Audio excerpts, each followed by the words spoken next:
This is the first webinar in the Quantum Evolution Realizing Our Potential series, Realizing Our Potential 2012 and Beyond. And the name of the webinar is Sein I Be Single in Love. And we're going to start because we're doing this here on 12/12, which is a very powerful day and a very powerful vibration. I just want to talk a little bit about the 12/12 energy dynamics. And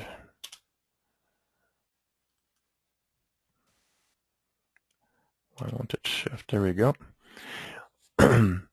So 12/12 is related to ones and twos, obviously, and ones and twos equal threes. And from the one emerges the two. In other words, from the sea of oneness, we have balance that reigns supreme. And the dualistic realms of polarity, the imbalance that exists within them is possible in this particular world that we're now localized in terms of our consciousness that's associated with these bodies and personalities and names that we're all interacting through here. And yet there are worlds that exist dimensionally where this is not even possible. This is part of a subset of universal laws that allows this to take place, and there's purposes for it, and exploring that's not the focus of this particular webinar. But just know that it does exist. But in the sea of oneness, the balance is automatic. It's not something that any effort or energy is spent to maintain. And so in the ones and twos equals threes dynamic, we have the one that maintains the balance of the two. So when you have differentiated worlds that operate in oneness, or from the perspective of oneness, and the imbalance between polarities is not possible, you have the one balancing the two continually. So, and this is a very powerful dynamic, and that's what we're seeking to achieve here. We're kind of like in experimental mode in the universe in this world. And so our conscious connection with oneness helps us to bring experiential balance within the two-ness that in our world has the possibility of imbalance. And the universal connection, which is where the larger sphere of balance resides, is really maintained outside of our conscious awareness in terms of the way we've been experiencing it, although that is not necessarily the end with all state. So oneness is a state beyond the realms of differentiation vibrationally. I mean, it exists. We could think of this in terms of stratified layers of reality or consciousness or levels or dimensions, and that's kind of helpful to our linear minds. But the truth of the matter is that it all coexists in the same space. It's just different sets of harmonics. And what are we tuning into? It's like all the radio waves that are around us, and if we have a radio receiver, what channel are we going to put it on? And so oneness is this state that's beyond the realms of differentiation. It is a vibration. It is a state of awareness that exists in the midst of all of the duality that's existing in our world, which is another set of harmonics. And the two-ness really represents the beginning of differentiation. So from the one comes the two, and we have then the yin, the yang, the masculine, the feminine, all the different representations of that, the light and the dark. However you want to view it, there's many different models. It's all two-ness. And the balance of those two is really the whole thrust of our endeavor on the earth. You can find it in any tradition, any religion. You can find it outside of what's considered to be spiritual or religious endeavor. People are always attempting to try and find balance between these polarities in some way or another in our world. And you can look at history. It's just replete with examples of it. And our daily lives are replete with examples of it. So out of this ones and twos equals threes is born the triune principle. And the triune principle is found, probably is most commonly known in the Holy Trinity, which comes out of Christianity. But that is relating the idea that out of the one comes the two.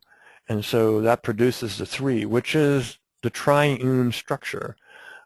You have this also represented in Eastern traditions, the Ayurvedic, with the three gunas. And there's many other representations of it on Earth as well. So, and the triangle is the strongest geometry known to our awareness at this point in time. And in fact, my information has it that it is in the universe. That's universal. And so the strength of the triangle in terms of a geometric structure physically actually also translates to consciousness.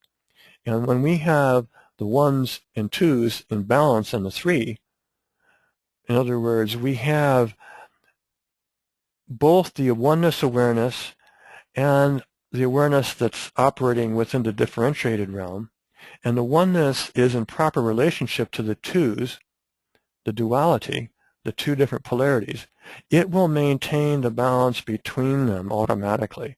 And that is the triune structure, that there's a strength. And it's like when we achieve that, and we all are in various different ways, sporadically. So our whole objective is to try and sustain that. And when you're experiencing that state, it's like you really are experiencing what's been referred to as being in the world, but not of it. You have that strength and that solidity and that alignment, and you just feel it and you know it. And no matter what's happening around you, you're really solid. Some people are experiencing that more than others. Most people who have been working on some sort of a inner spiritual life have experienced it at times in their life. As an interesting aside, that's the most important part of the 12-12 energy dynamics as far as I'm concerned. However, just as an aside, there's an interesting kind of a footnote to this, and that is that the harmonics of 12 is really a lunar vibration on the Earth. That's not necessarily universal, but on the Earth it's a lunar vibration. And that's derived from the fact that we have, generally speaking, 12 lunar cycles, roughly 12 lunar cycles, within a solar cycle. And so a lot of our calendrical time systems are all based on this. And we've based our astrology on it with matter of fact, that's more recent astrology. The Mayans did not do that. They had 13 different signs or houses within their astrological system. But the 12 vibration as a lunar vibration, which is the reflection of the light of the sun or the spirit. So the lunar vibration represents a lot of what we're doing with our emotions and our ego, and how we're allowing the light of our spirit to be reflected within them. And so lunar initiation is about bringing our personality, ego consciousness into greater alignment with our solar spirit. And we see these, the 12 harmonics represented in things like the 12 months, the 12 apostles, the 12 tribes, the 12 signs of the zodiac and constellations representing them, the 12 meridians, and so forth. And Christ consciousness in our solar system, actually, I'm getting a correction on that. It's actually within our Earth. In fact, I wrote it on my slide that way. I just spoke it incorrectly. Is a log 12 system. And for those of you who aren't familiar with what that means, our normal counting system here on Earth, the way we use it in the Western world, is log 10. We go from 1 to 10, and then we start with 11. It starts a new sequence. So that's considered log 10, simply explained. Log 12 is where we count from 1 to 12, and then the next number represents the start of the sequence over again. So 13 begins the next cycle in log 12. And Christ consciousness is a log 12 system. In other words, when we have realized what each of the 12 signs of the zodiac, which Maya's written about, called the thrones of Mazaroth, when those have been realized in consciousness, in our being, then we step into the first numeric, the first harmonic vibration of the next system, which is Christ consciousness, which is 13, and of course we see that represented in the 12 apostles, and the 13th being the Christ. We see there's lots of ways we could look at that. We could actually look at the 12 male apostles and the 13th being Mary Magdalene, representing the embodiment of the Christ on the earth. There's also the system that Maya channeled information about some years ago called the Mazaloth, which there's the Mazaroth and the Mazaloth. So the Mazaloth is the system of 13. The Mayans in their calendrical system were working already with the Mazaloth, which is the higher dimensional system of 13, the Christ consciousness.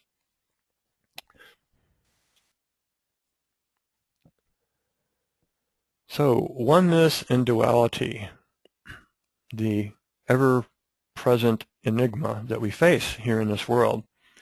And anybody who went through November 2010 on Earth really knows about this one very well, because all of the patterns of the duality within our differentiated world were being brought to the surface to be cleared, transmuted, brought into awareness so that we could move to another level. And as difficult as it was for many, many people, I had my own challenges. Everybody I know did. I can say that emerging out of the other side of that passage, I'm very grateful for it. So oneness is a pure state of awareness. Like I was relating in the previous slide, we have oneness which exists as a universal dynamic throughout every single aspect of the universe, within every particle, wave, atom, ion. Its presence is there. There's no place that it isn't.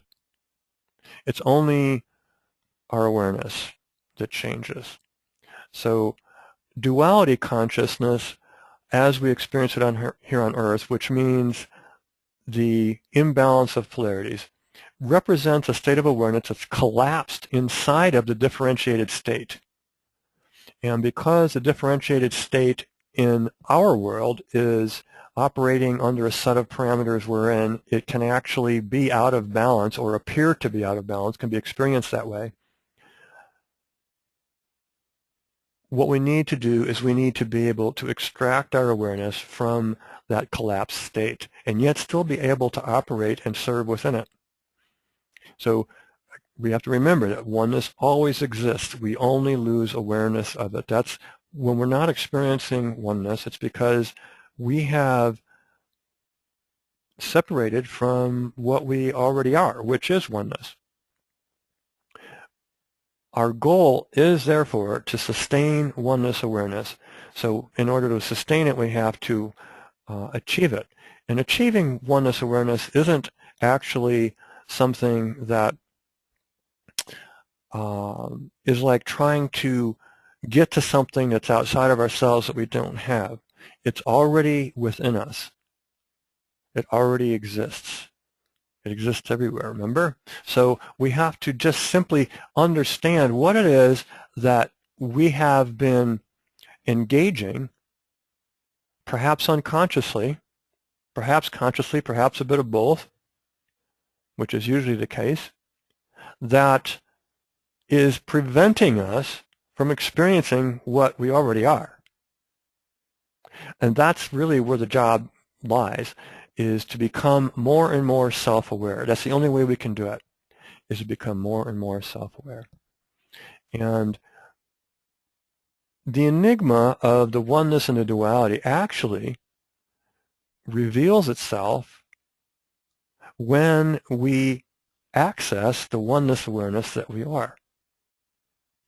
So oneness awareness allows us to view the differentiated realms that we're incarnate within from an entirely different perspective as we're moving through them, so that we can actually see the dualistic components and their all the endeavors of these dualistic components to find balance and harmony.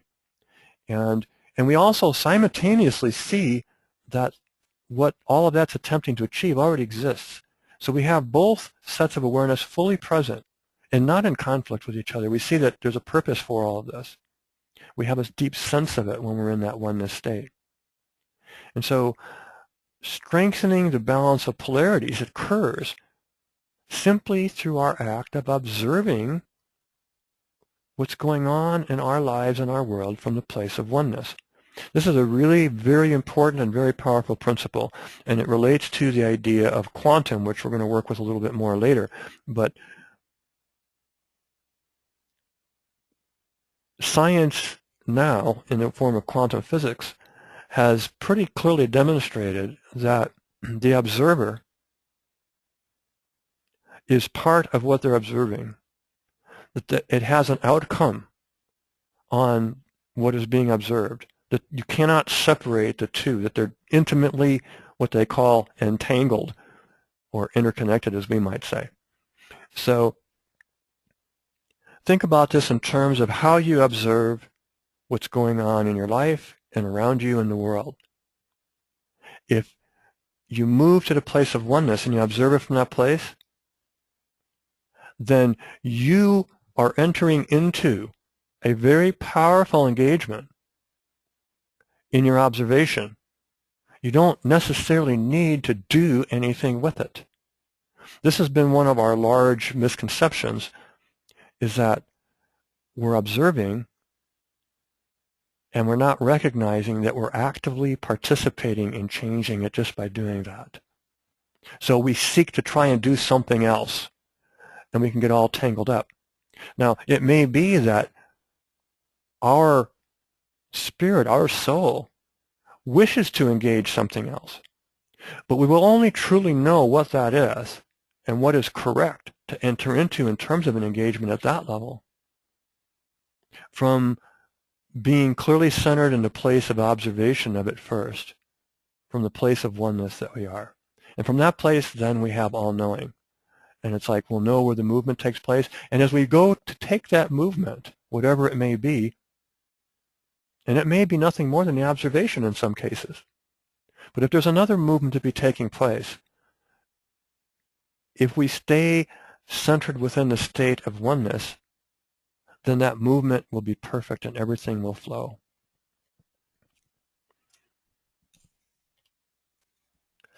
And our bodies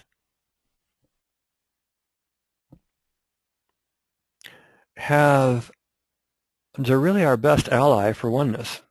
We've had a lot of other kinds of thoughts about them and a lot of other kinds of experiences with them, and we've blamed the body for a lot of things, for its density, for holding us back. There's all kinds of judgments against the body. And yet our bodies naturally operate in oneness if they're just left to their own natural tendencies and not interfered with by the duality of our minds, which generates a lot of dualistic emotion, and it puts in a whole lot of like corrupt plugins and programs that cause the body to start running with buggy code.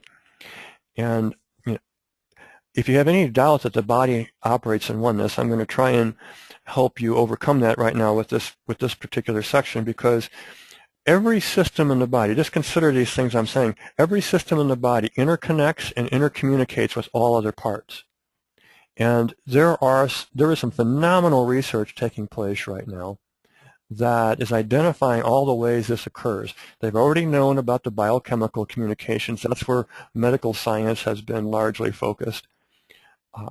And in electrical communications, medical science has in the last 50, 60 years recognized those fairly well.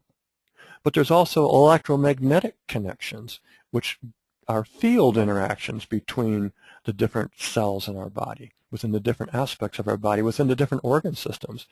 Those are now starting to become recognized even in medical science. In fact, things like the MRI are based on electromagnetic field interactions. And then we also have a whole new study of research, which is photon communication between cells. There's been some phenomenal research taking place that has demonstrated scientifically that cells emit photons, and that there's a very high likelihood that they're communicating with each other with these photon emissions, and they're doing so at the speed of light, which is much faster than any of the other forms of communication that have been recognized. And so even cells that are not in the neural network directly can receive these communications, both through electromagnetic field interactions and through photon emissions. And that's very exciting.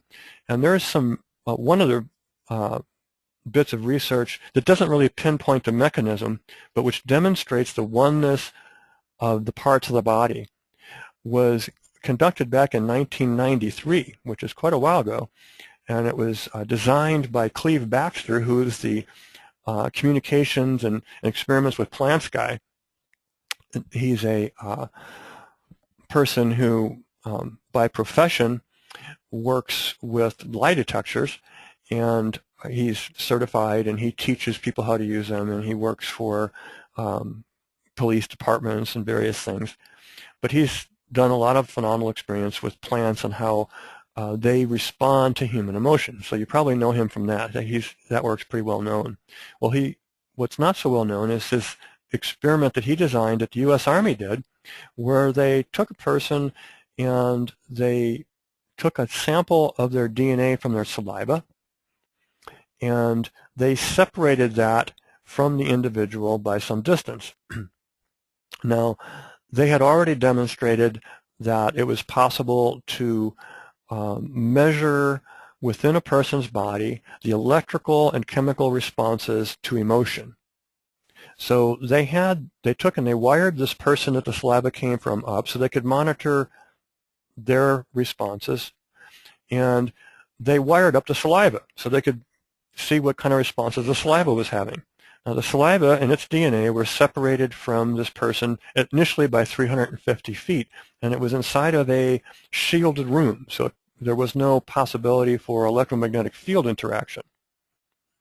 And they started showing the individual the saliva came from a movie that had visuals of things that would evoke emotion, things that, sadness, anger, grief, joy, happiness, all kinds of different stimulations. And what they found was that the saliva responded exactly the same as the person, as though it was still part of his body. They actually continued with that experiment to where they'd removed it hundreds of miles and made no difference how far away it was. And they also discovered that there was absolutely no time lapse between when the saliva responded and when the person responded. So it wasn't taking place through standard transmissions, even of photons. This was taking place through a non-local field, and that's another way that our bodies operate in oneness and communicate all the different parts of our bodies to each other, as well as our body systems as a whole to other body systems in this world and even in other dimensions and other worlds. It's non-local. In other words, it takes place everywhere in the universe instantaneously at the same time. And so our bodies know how to do this. It's absolutely hardwired into them. Our cells are in a continual communion with each other. Our cells, there's another principle that science has related to us, is that once things are connected, if they separate out through distance, they are always connected. And so there's a lot of scientists, quantum physicists in particular, looking now at the idea of the Big Bang. Everything was all interconnected in the beginning, and so it's consequently always connected. And they're starting to see it from this perspective, which is very exciting. And we can narrow this down and say, hey, all of our cells in our body originated from one cell. So, of course, they're always going to be interconnected. And all beings have originated from one being that we call spirit or God or source. And even if we just look at it in terms of this world, ultimately we all come out of a common genetic tree. And there may be things that's happened along the way where it's branched out. But ultimately our genetics are all traced back to a common tree. And if we go into it esoterically, metaphysically, then and look at things like information Maya has brought through, we come out of the Adam Kadmon template, the divine template for humanity. So once things are connected, they're always connected. So there's oneness, and our body knows about oneness. It's just natural. It doesn't think about it like that. And the body knows peace and harmony equals well-being. So we really need to start listening to our bodies more and more clearly. And many people already got this, and they're working on that very diligently. And I mean, our bodies naturally attempt to seek peace and harmony within our environment. And peace and harmony are qualities of the state of oneness. So there's an instinctual intelligence in our bodies that implicitly knows that being in peace and harmony with our environment, which includes other people around us, guarantees our well-being. And there's a lot of science that's already demonstrating that as well, has been for some time. The Institute of HeartMath, which I trained and was certified under back in 2002, has a lot of that science. They're really leading the way in a lot of regards in that research, but they're not the only ones. And so their science on what they call the HRV, or the heart rate variability waveform, which helps us to understand what our level of coherence is. And in simple terms, it can be read out on a waveform on the on special equipment, but it's about the balance between our heart and our mind. And so when we're in balance between our heart and our mind, then we become more coherent. And to the degree that we're in balance determines the degree of coherence we have. And coherence relates to the states that we call of consciousness, that we call love, compassion, forgiveness, gratitude, caring, things like this. And when we are in that state, which is taking us to oneness, it's well documented that our bodies achieve optimal states of health and well-being. And that affects our consciousness, because our brains are part of our body, and when this is taking place, when we are coherent, there's what they call cortical facilitation, which opens up the higher awareness centers in our brain. And everything is based on awareness, which we'll see here more clearly in a minute. And Candace Pert, in her book, The Molecules of Emotion, which is an excellent book. If you haven't read it, I highly recommend it, also speaks to how the neural networks in our body, she's a neuroscientist, worked with the National Institute of Mental Health, and phenomenal woman. And she had an interesting experience where she had a stroke, and part of her left brain died, and she went through all kinds of experiences. But as a neuroscientist, she stayed aware and was able to observe the whole thing. And she relates this story in her book. And at the end, it gets very spiritual. So her realizations brought her to the place of understanding that the neural networks in our body, the way they form, are mimicking patterns that you find in the universe and in nature, the way they form. And so she proposes in that book that we are simply, the way our bodies are formed, a mirror of the sacred patterns that already exist in nature and the universe. And of course, I think we all intuitively know that, but it's so incredible when you connect with science that actually also validates that. And so this brings us to our mind, which is what constantly toggles us back and forth between the states of dualism and oneness. And we really have a choice. And it doesn't feel like that a lot of times, but we actually do have a choice. And so in order to be able to actually realize our power in this choice, we really need to be able to first acknowledge that we have one. And if we go to looking at Candace Pert's experience, which relates in the Molecules of Emotion book, she actually relates how there's a function within our left brain hemisphere. There's a section within it that she calls a storyteller. And when that's active or overactive, we tend to experience what we call duality. And for her, what happened in her experience with the stroke was that part of her brain died. And she was cast into her right brain only because the whole left brain basically ceased functioning for a while.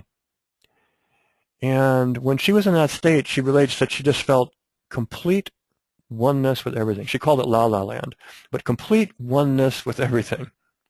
And she couldn't make any distinctions between where her body began and ended and where everything else began and ended. She was just feeling total oneness with everything. And however, I've contemplated and meditated with this and asked for higher dimensional assistance on understanding this, because clearly she was now in her right brain and at the exclusion of her left brain. So that was still a form of duality the way I saw it. And my higher dimensional sources told me that that was correct, and that actually what she was experiencing was unity, and that there is a distinction we can make. And for many people, they don't make this distinction, and that's quite fine. We don't need to worry about that. But for my work, I'm being called to make a distinction between unity and oneness. It's like a form of alchemy when we can make finer distinctions and finer discernments. And it helps us in many ways. So unity is our right brain function, where we feel we're unified with everything. And oneness is actually a whole brain function. So if we can actually unify the hemispheres of our brain so that we can be experiencing unity and at the same time experiencing the field of greater oneness, and be able to perform linear functions in our world without losing the awareness of oneness and unity, that really is the state we're shooting for. And right now, our physiological systems are in a process of being rewired to help us achieve that. Oneness is thus whole brain function, and it also is a balance between the heart and the brain when the brain's operating in wholeness. Now, the balance between the heart and the brain also facilitates right-left brain balancing. So the two kind of come together in one package. But we can see a vertical axis represented in a vertical crossbar, basically, and a horizontal axis represented in a horizontal crossbar in a cross. And that horizontal would be drawn, say, through the brain area, and the vertical would come down through the body and through the heart. And that actually gives us a cross that's similar to what Christianity uses rather than an equal armed cross. And the equal armed cross has other significance in terms of the interaction of different spheres or dimensions of reality. However, this one here is speaking to the idea of whole brain function and heart-brain balance. And we could also see that as the T-square symbol used in Masonry, where the crossbar is actually on top of the vertical component. And this is, it's important to acknowledge that all of this, the key to all of this really lies within our biology. And that by achieving these things, and there's many things we can do to try and facilitate that. Anything that facilitates right-left brain hemispherical synchronization, there's lots of sound frequency pattern music and tapes and CDs and things that are available for that. I really highly recommend stuff by Brain Mind Research or the Monroe Institute for that.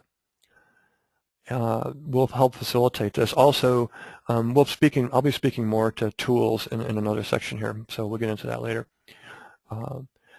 Another very important thing to keep in mind is that what happens when our right-left brain or heart and mind are not in balance, then we have this dualistic mind-emotion energy that becomes very prominent in our experience. And when that's happening, it starts corrupting our ability to experience body oneness. The body oneness is still there, but it's like we get these plugins in programs that get installed that then caused the original program to start working differently. Kind of disconnects from its purity, from the way that it actually operates. And the good news is those are just plugins that can be uninstalled. And there's many different ways of doing that. Our awareness level and the quality of our awareness determine our experience. And this is one of the ways that we can move into a more clear understanding of how we can remove some of these, if not all of these corrupted programs and plugins. If you look at the model I'm giving here on the screen, from awareness flows perceptions. From perceptions flows thoughts and feelings, and from thoughts and feelings flows our experience. This is a model that was given to me some time ago, and it's really very important because it's pointing to awareness as being the underlying key to our freedom and liberation. And it's the level of awareness and the quality of the awareness we've cultivated within that level that really make the difference. So like Einstein once said, you cannot solve your problems from the same level of thinking that created them. That's speaking to this model. In other words, he's saying we're going to have to go to another level of awareness in order to generate different perceptions and thoughts and feelings and come up with a different experience or a solution to our problems. And so the solution is expanding and refining our awareness. And awareness, there's a model that I work with where awareness is actually different. It's beyond consciousness. In other words, consciousness comes out of awareness. And so our true being operates in states of pure awareness. And a lot of people don't make a distinction and just call that pure consciousness. And that's okay. I don't really have any problem with that. But again, a lot of my work is about cosmic alchemy and being able to make finer distinctions on how these things work. And we could argue it's all a matter of semantics, and perhaps it is. But our minds do need some handles. And so I find it very helpful to say, there's a state of awareness that's actually beyond consciousness. And in that particular model, consciousness itself is about self-awareness, becoming self-aware. So we are conscious to the degree that we're self-aware. And yet there's a part of ourself that operates in oneness, pure oneness awareness. It's beyond that whole level of activity. And just entertaining that takes you closer to it, I have found. There's also some experiments that Gregg Braden relates in one of his recent books that, or excuse me, no, he doesn't relate this in his recent books. He actually still talking about the Hundredth Monkey Effect in his recent books. But I saw heard a teleconference with Gregg Braden here recently, and he mentioned that there was new research now that was indicating that the idea of the 100th monkey was not the complete picture. In other words, how many of us achieved higher awareness was not the whole picture. It was the quality of the states of that awareness or consciousness that made the biggest difference. So in that particular model, we can see that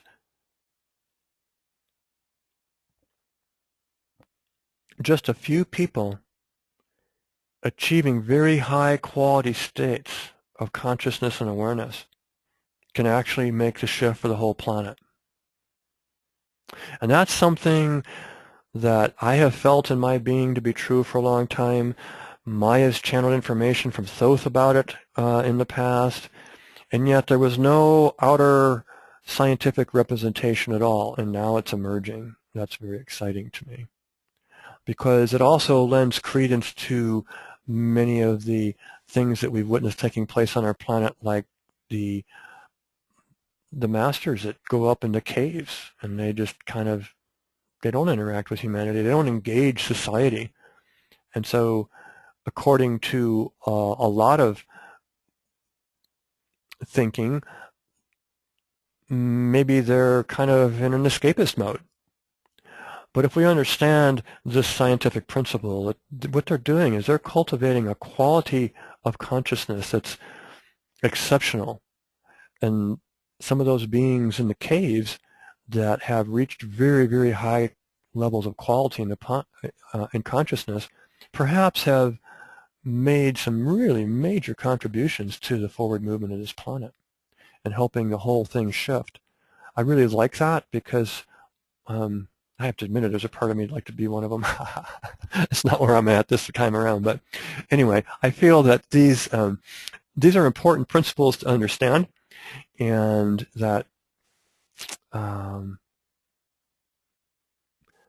as we do, we move more and more closely to actually achieving them ourselves. So you might ask yourself within,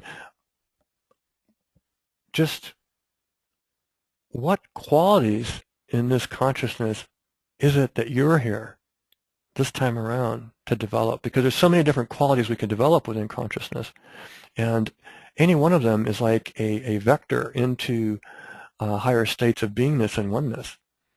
There are ones that each of us are here to develop, and which are the pathways that will be most successful in reaching that oneness through. So contemplate that.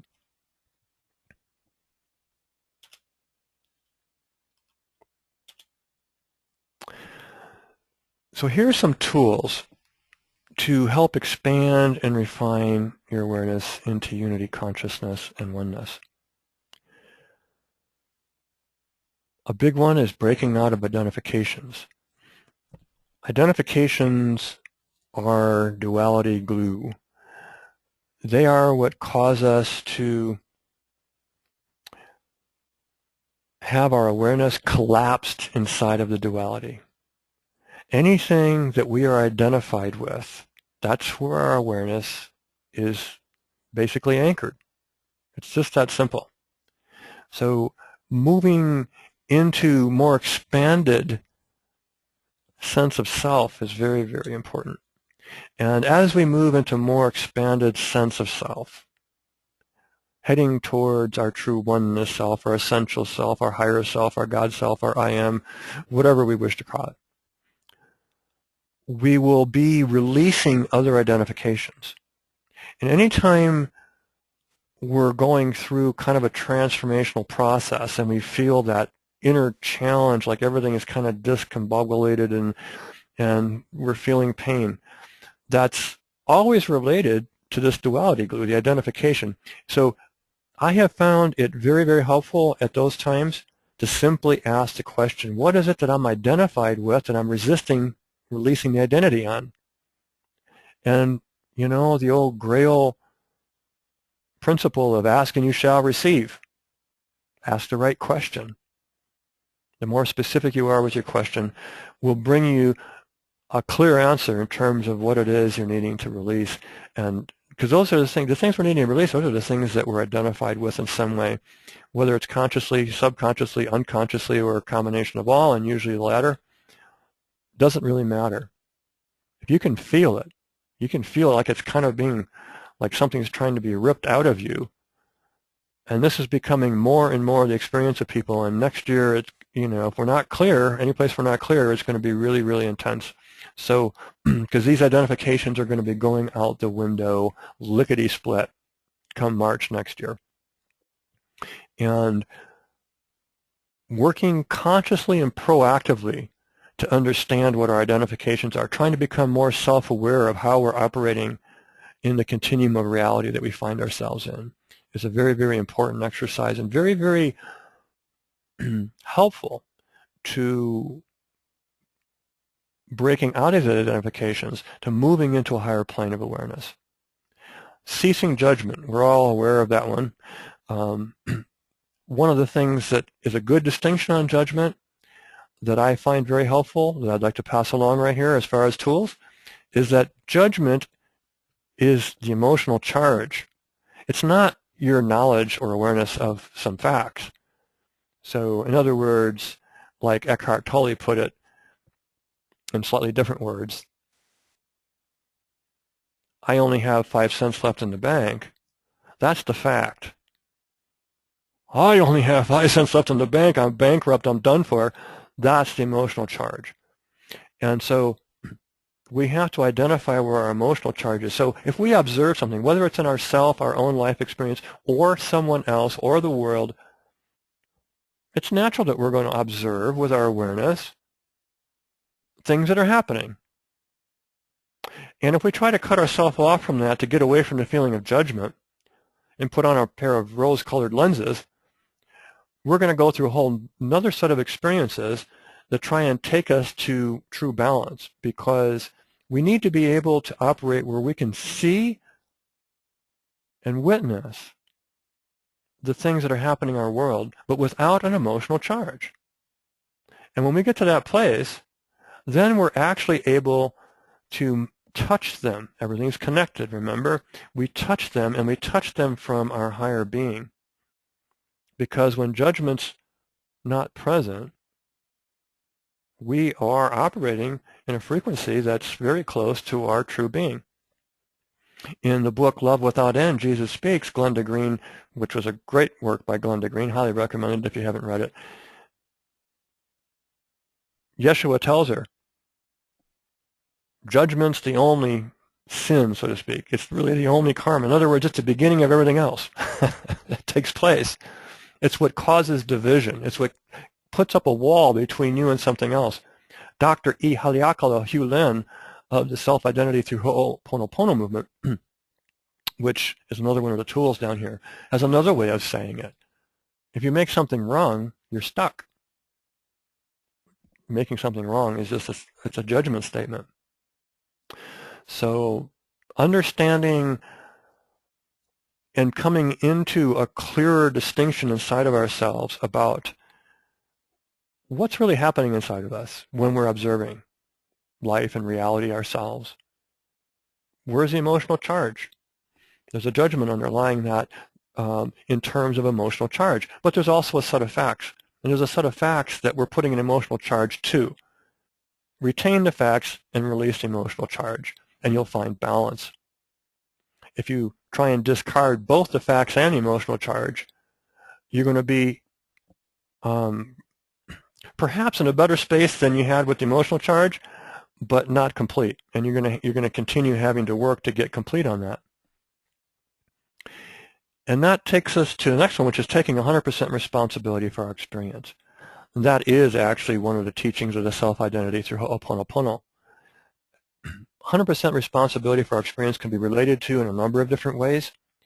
The one that I have found probably the most helpful for myself and most people, and there is other understandings possible, but is that anything we're experiencing, we're responsible for.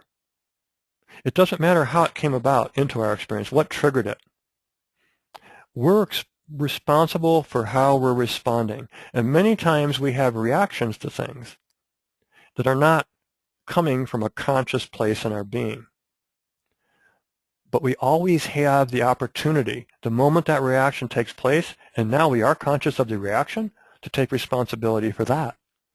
And in taking responsibility for the reaction and not assigning blame or causation to what triggered it, instead turning the ray of awareness back on ourselves and saying, what is it that's going on inside of me that is causing this reaction to this trigger? That one practice right there alone will build self-awareness faster than anything I know.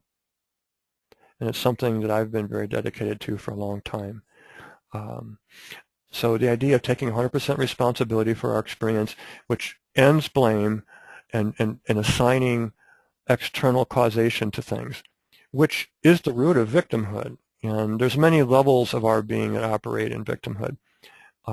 Everything from the densest, which is easy for us to see at this point, to our sense of cosmic victimhood. Look what the universe is doing to me. We may not think that, but a lot of times we feel it. And we have to be really, really clear about what we're truly feeling and not try and deny it.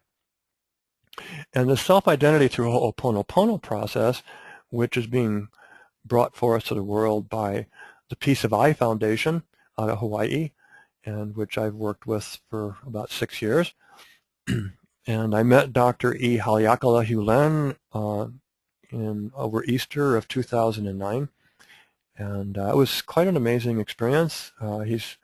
This man emanates more peace than anybody else I've ever met other than the Dalai Lama. And he's quite a remarkable individual, and yet his makeup is such that he's out there interfacing with just the mainstream consciousness, whereas the Dalai Lama, he's not as able or apt to do that because of his expression in Buddhism. But it's very simple. Self-identity through Ho'oponopono was adopted from the traditional Ho'opono process by Morna Nalamaku Simeona back in the 80s of last century. And Dr. E. Haleakala-Hulen trained directly under her. She was a Kapuna Lapa'au, which is like a medicine woman, and knowledgeable in herbs and so forth. And she had the authority to update tradition. And traditional Ho'oponopono is a reconciliation between people. It's kind of like the Native American circle with the talking stick, and everybody's going to express their feelings without blaming anybody else, and then there's prayer processes and so forth.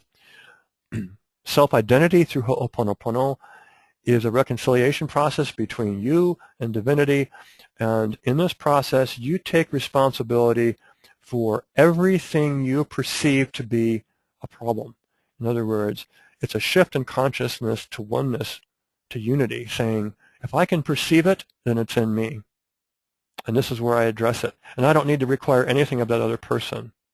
And Dr. E. Haleakala-Hulen is known the world over for his accomplishment with this when he took a job at the Hawaii State Mental Hospital. It was an extremely violent and dark place. He's a PhD psychologist. That's how he got that job. And he never once did any clinical therapy with any of the patients there who were attacking each other, attacking employees.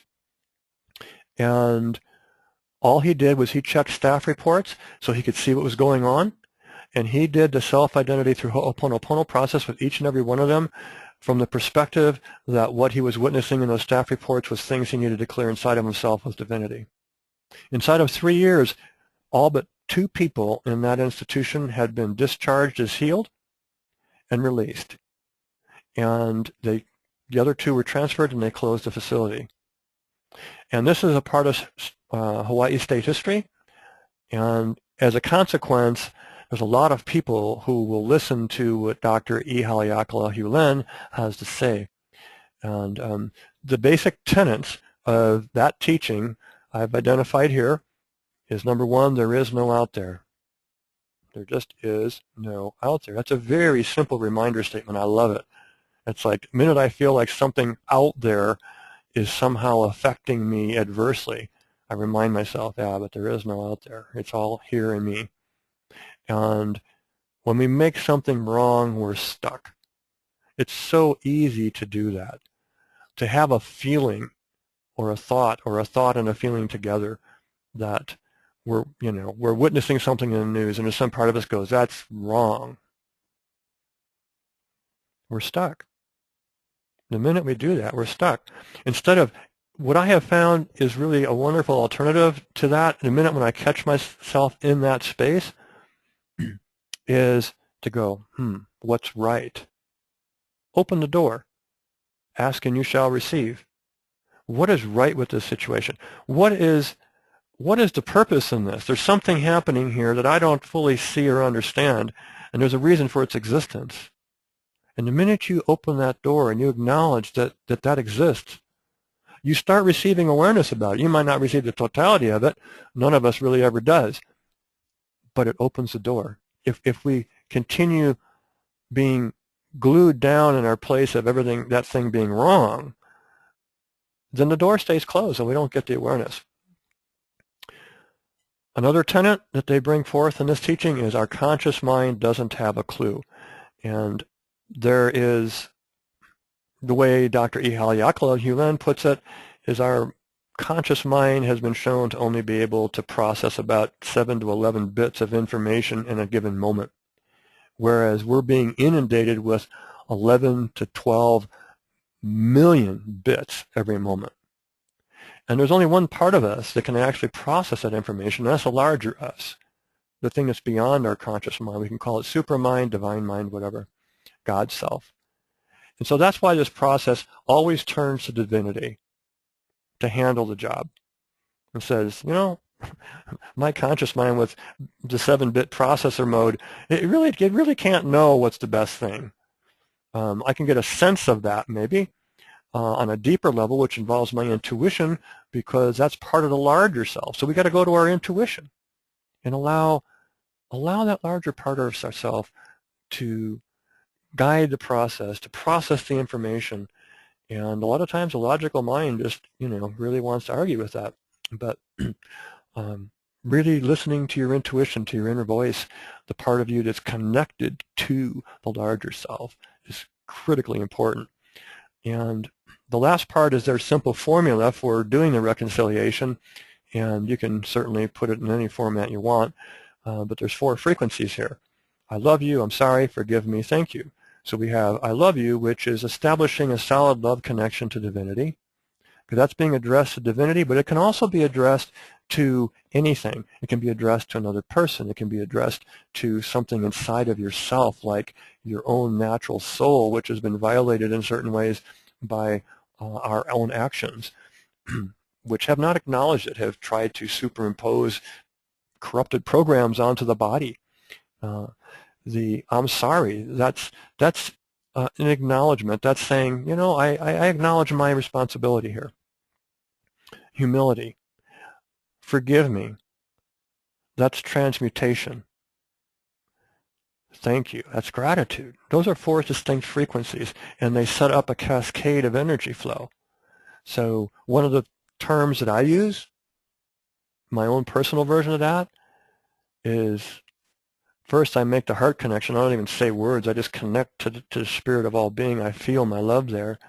I just say, please transmute, erase, and replace this, whatever it is, with infinite love and grace. And I used to say your infinite love and grace.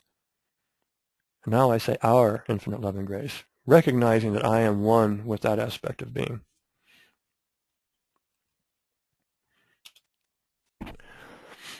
Part 2 of the tools, pure awareness techniques. There's a book by Tom Stone called The Power of How, and you can, I won't elaborate on this, but you can go to thepowerofhow.com if you feel drawn to this. This kind of comes out of a coaching modality, but these pure awareness techniques are extraordinarily valuable. I have found them to be extremely effective. So I'm kind of right now just giving you things that I have found in my own experience to be highly effective, and together they have really helped me immensely. The HeartMath coherence techniques, they have something that's called the EM wave technology. You can get a portable unit, you can get software that goes on your computer. It's like a biofeedback device, and you can actually see what your coherence levels are, and you can get that at heartmath.org. They also have training programs. They're still running the one that I was trained in through their one-on-one provider system. I've no longer got my license current, but on my website, under the ebooks, the Cosmic Consciousness Online .com website, there is an ebook called Heart Breathing, and that's kind of a variation on what they're doing. Then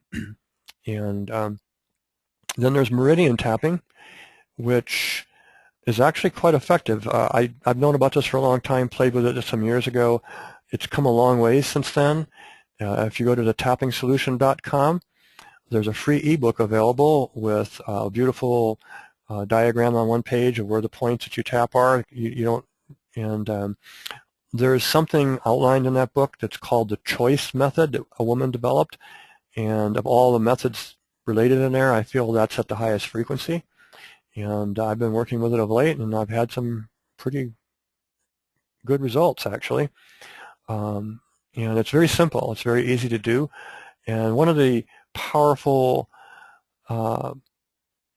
principles involved in this is that you first, in all the methods of meridian tapping, you first identify what you're really feeling, and you acknowledge it. You accept it without judgment. It's so easy to get into intellectual mindsets about what we should or shouldn't be feeling and wind up inadvertently placing judgment on our own feelings which causes us to move into some level of denial, or and those create blocks, huge blocks that get locked in the body. And it's just like, you know, when you're feeling something, if you just acknowledge it, it starts releasing the energy. Dawson Church, in his fairly recent book, Genie in the Genes, I'm in the process of reading that now. He speaks to actually how this method works, both biochemically and electrically, and in terms of photoemissions from the cells in the meridians. And it's very quite powerful. And he was the person who inspired me to go back to trying it again. And with that understanding, it actually seems to work better, because you understand, if your mind understands how the process works, it doesn't interfere through doubt with the process. I mean, the idea of saying something and tapping on your body might not make a lot of sense to some people, whereas if you have the scientific understanding, for some people that's important, not for everyone. Anyway, if it is important for you, that book, The Genie in Your Genes, would be really, really a great addition to meridian tapping.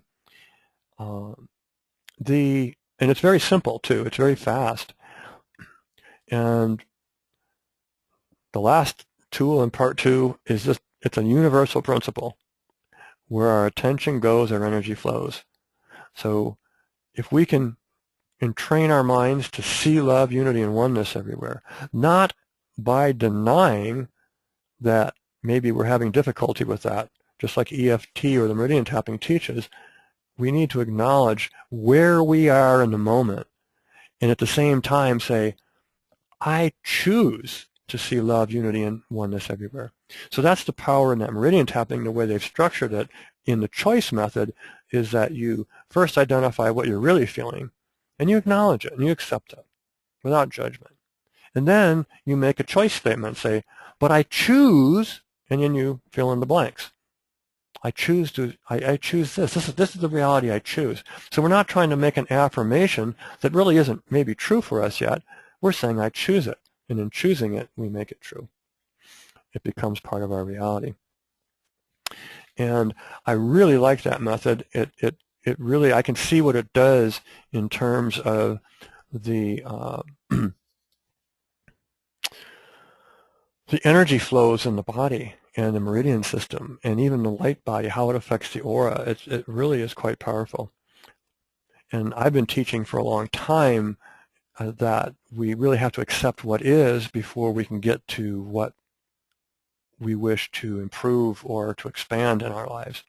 And that's a beautiful, beautiful way of doing it. Very simple.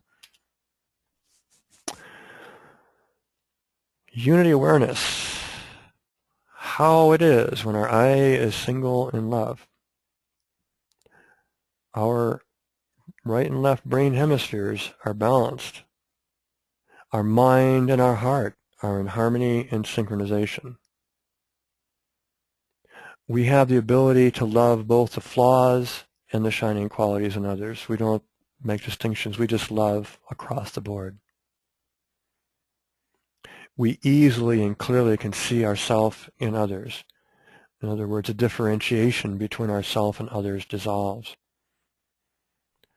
We are aware enough to not allow ourselves to become a shadow mirror for others. That's a real big one. And to the degree that we are operating from truly conscious awareness and self-awareness and anchoring and embodying what we truly are, which is oneness, we increasingly gain the ability to be present in the midst of other people's lives that may have lots of dramas going on, and we no longer have to be a shadow mirror for them. This is what happens to us a lot of times, as we become unconsciously, we wind up being drawn into those dynamics on some level and mirroring shadow dynamics back to that person. Now, that has its own level of helpfulness if the person is aware enough to make use of it. But many times, that's not the case. And what's actually more helpful is when we don't become a shadow mirror for that person, we simply start mirroring to them what we really are, which is compassion and love.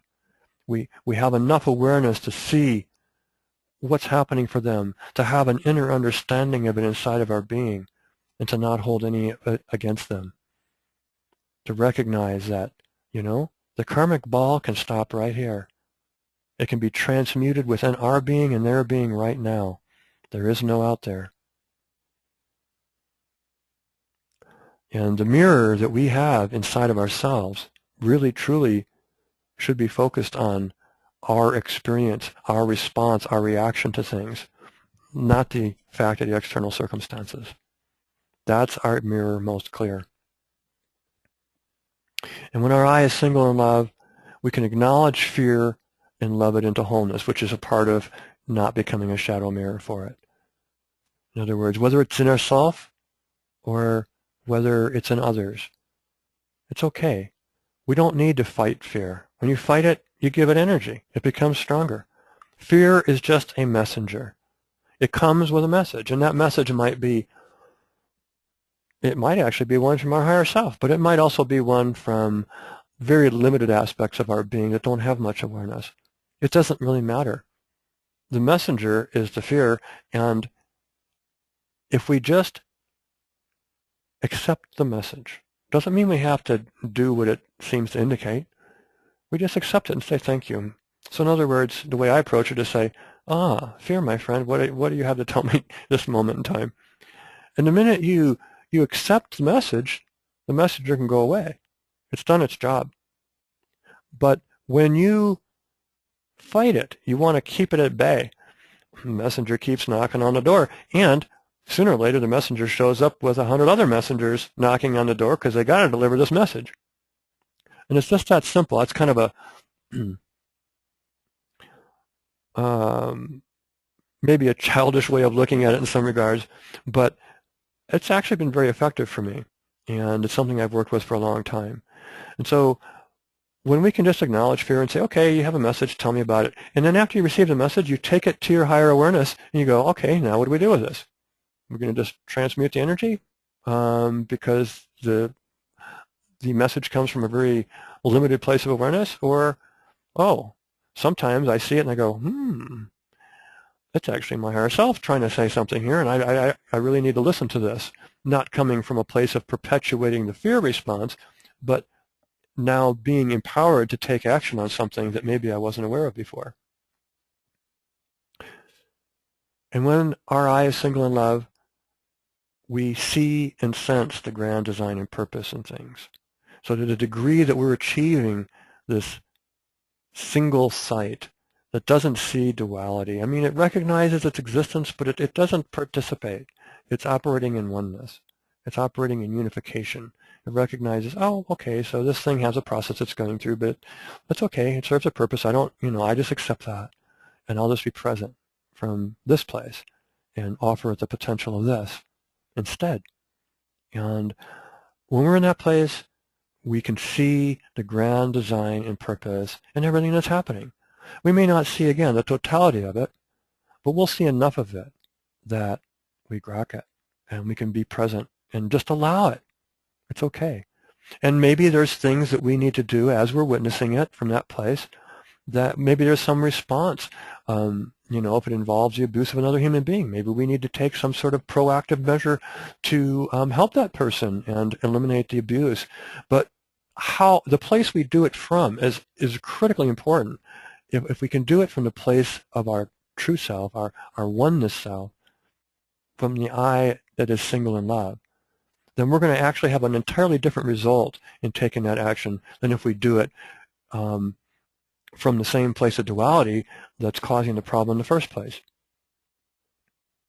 And when our eye is single in love, if it really truly is there, we experience oneness autonomously. I mean, I'm experiencing this more and more frequently. It's becoming more and more a sustained experience. And I know that everyone's going through their own unique experiences with us, and everyone's moving towards the place where this is sustaining more and more. And I think that's just an incredible thing that we should be celebrating every day of our lives. And it's not an easy path to get there at this moment in time. We've taken on quite an amazing journey. And yet, just being grateful for the oneness that you do experience. Look for it. Where do you find it in your being? Where can you actually recognize it in the world? because when you see it in yourself, you see it in your experience, you see it emerging, and you keep your energy focused on it, then where your attention goes, your energy flows. And the more that we can do that, the more we start experiencing oneness autonomously, and we're not trying to put any effort in it. It just becomes a baseline frequency within us, and that's where our true power lies. And when we're in that place, we experience perpetual gratitude. We're just in awe at all the things that manifest around us that maybe we've been taking for granted. That's just our awareness just grows, and it becomes a vibration that burns through your cells as a divine light. It's not even a thought anymore. It's just like this body vibration and feeling that can just go quantum inside of you. It's really quite amazing.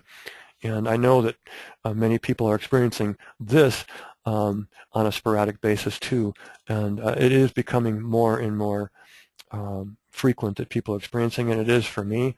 And especially since the passage in November, it's really become much, much more profound. And also this technology that I'm going to be talking about here in a bit has been very powerful in helping me achieve all of these things here just recently.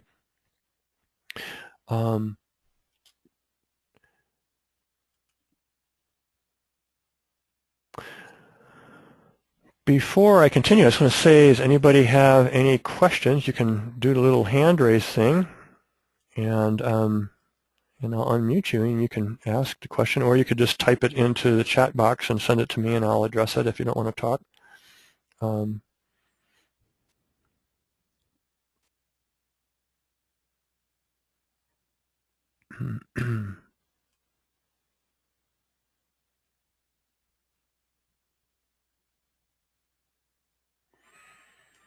Okay, I'm not seeing any hands or any chat bubbles coming up, so I'll move into commanding the quantum field, our next section here.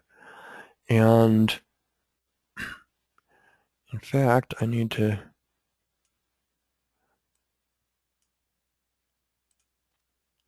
Maya, I've unmuted you. What time is it?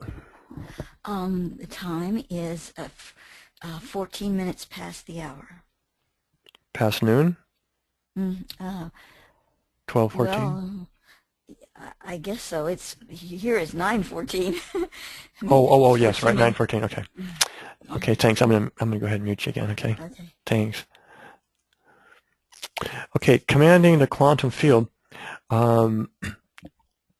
In order to do this, quantum field is a unified field. It's source, whatever you want to call it. Quantum field really is tying into the quantum physics that's happening now, and it's being spoken of a lot by people like Gregg Braden and this Dawson Church with his book Genie and the Genes. Two books by Gregg Braden's I highly recommend are The Divine Matrix and The Spontaneous Healing of Belief. They're kind of like a companion set, and there's quite a bit of scientific research revealed in there that's really quite amazing. So in order to command the quantum field to manifest what we wish in terms of states of consciousness or abundance, things in our life, relationships, whatever it is, requires coherence. And in order to be coherent, we have to have heart, mind, balance, and synergy. And when we're coherent, we're operating with a unified mind, and our heart and our feelings, our mind and our attention are in balance, and we have tremendous power to command a quantum field according to our feelings and desires. A lot of times when we've been praying for something or visualizing or meditating, it's because we really haven't gotten that coherence present in the process. And that also involves the feeling. Feeling is the power. And so thought intentions and visualizations are what directs the power. And many times what we haven't been taught a lot until recently, there's more and more teachings coming out about this now, is that, a lot of people say, oh, I tried these positive affirmations, I tried this, I tried that, it doesn't seem to work for me. And, I've prayed for this and my prayers were never answered. When you don't have feeling behind it. So prayer and intention without feeling have very little power. The heart's electromagnetic field is 5,000 times that of the brain's electromagnetic field, and the brain is where we generate the intention. The heart is where we really generate the feeling, the heart solar plexus complex. So that it's clear just from scientific measurements where the electromagnetic power is, and it requires electromagnetic power to bring things into manifestation. So also you can see this represented in the electrical field of the heart and the brain. Electrical field of the heart being measured at 40 to 60 times greater than the brain's electrical field. And the heart and feeling are closely related. So when you use your intentions and visualizations to command the quantum field, you really need to have feeling behind it. So you need to be specific in terms of what your intention and visualization is, because specificity really counts. And the more specific you are, the more directly you're giving an order to the universe, to the quantum field. So if you go into a restaurant and you say, I want lunch, well, they might just bring you any old thing. If you go into a restaurant and tell them specifically what you want to eat, then that's what you'll get. And quantum field works exactly the same way. This principle is also very present in the practice of radionics, which I used quite a bit in the past. So specificity is one of the keys to radionics and its effectiveness. You need to be specific. You need to cultivate deep feelings for what you desire, for what you're asking for what you want to manifest. And so when you're working to cultivate deep feelings, it's kind of like, you just have to kind of use your imagination. And you want to experience it in those feelings as if it already exists. So it's kind of like, just pretend. Use your imagination like a child and just pretend that it already exists. There's, our adult, logical, conscious mind, our left brain wants to kind of negate that as being superfluous or being something that's not real. It's not tangible. And yet quantum physics is now telling us quite the opposite, that our imagination, what we pretend, actually does exist. And it has very great power in bringing things into manifestation. So that's part of the observation. The observer and what they observe is interconnected. And so this is exactly what's at play here, is the same dynamic, because what you're observing is what you're pretending to exist. And quantum physics is speaking to us now about the M theory, which is a form of string theory wherein there is an infinite number of parallel realities. In other words, everything you can possibly imagine already exists in some parallel reality. And it's simply a matter of aligning your vibration to the parallel reality which you wish to actually manifest on your quantum screen. And so anytime the logical mind starts interfering with, like, well, this generating feelings that, oh, this isn't real, you can remind the logical mind that quantum science, quantum physicists are now saying that every reality you can imagine already exists. It's just a matter of which one you're vibrationally attuned to is in terms of what you're experiencing. And that's a great tool for getting the conscious mind, the doubter, on your side.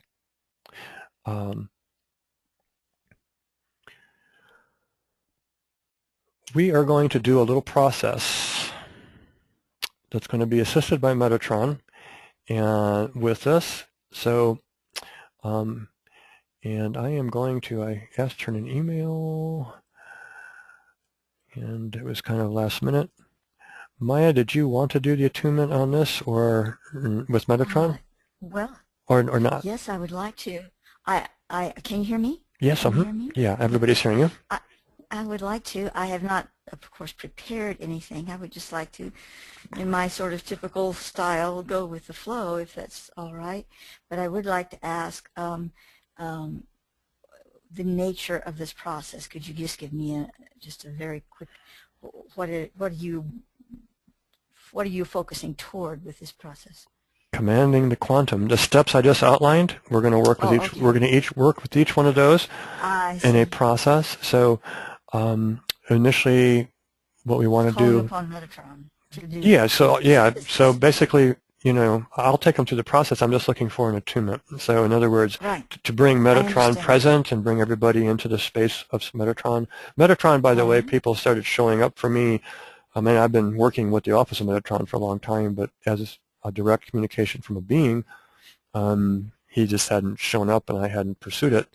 And he just started showing up here recently. So, and I really got a real clear signal that he would be present in this process for everyone today. So if we invited him in. So this is what we're going to do right now.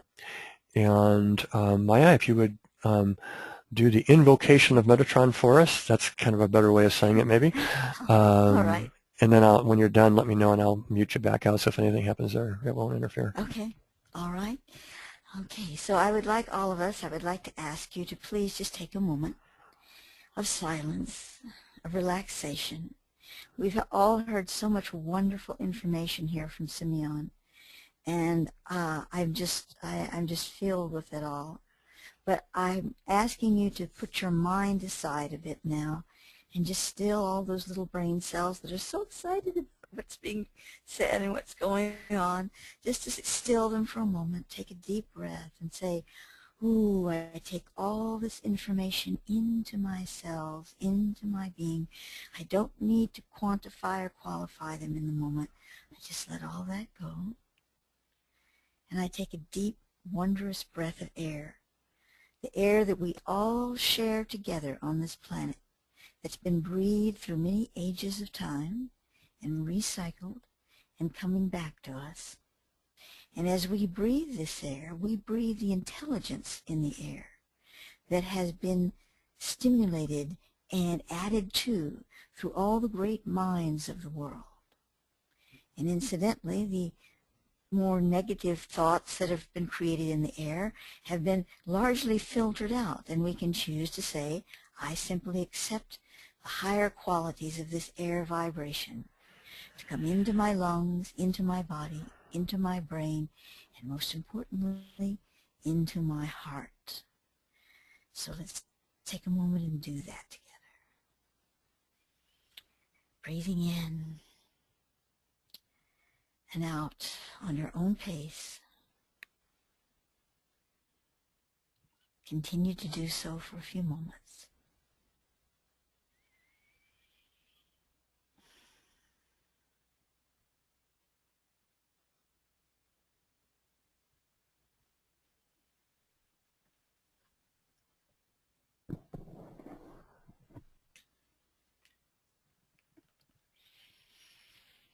And now, individually and as a collective whole, we invoke the Lord Metatron and all his streaming of purpose, fire, and energy, his great heart of pure awareness and love, to come into our midst in a conscious way so that we are conscious of this streaming, of his presence, of the glory of that being that is represented within us as the Metatronic staff of light. It is the intelligent ray of pure white fire, capstoned by a golden egg or sphere, egg-like sphere. And out of it comes the 13 rays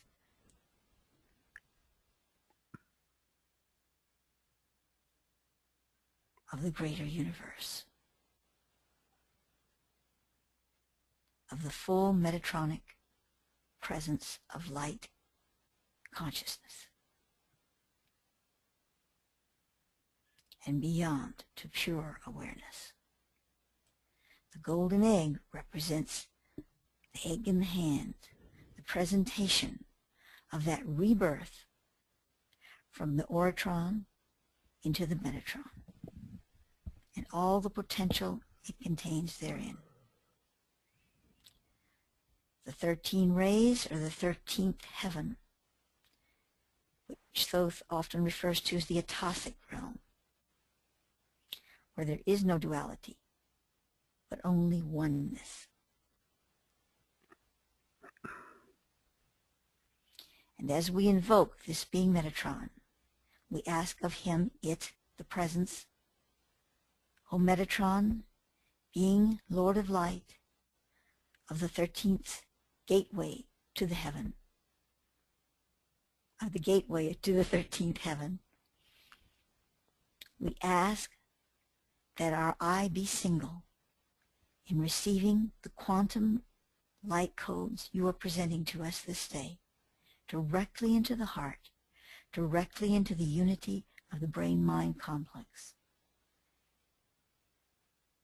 Hold us in thy hand and allow the pillar of fire that you are to present us with all that we need to accomplish in receiving this direct transmission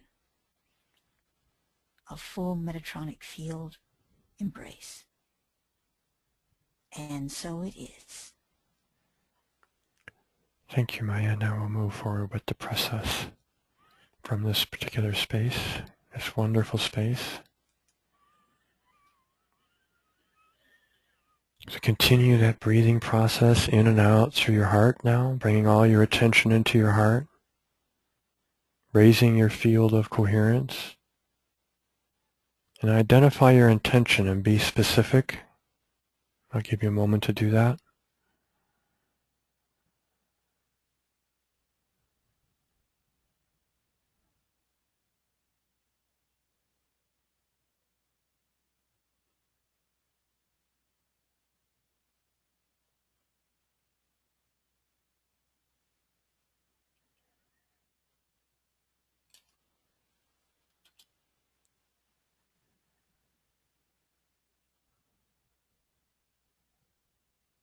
And continue breathing in and out through your heart, becoming more and more coherent, gaining more and more power within your Metatronic being to command the quantum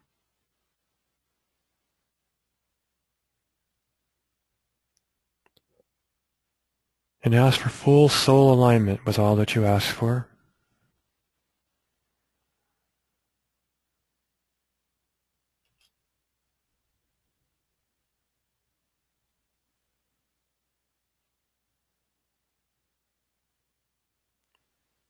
And develop deep feelings for your intention or visualization.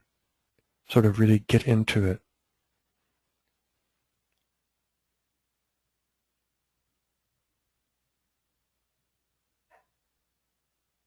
Feel yourself already in the space of it existing.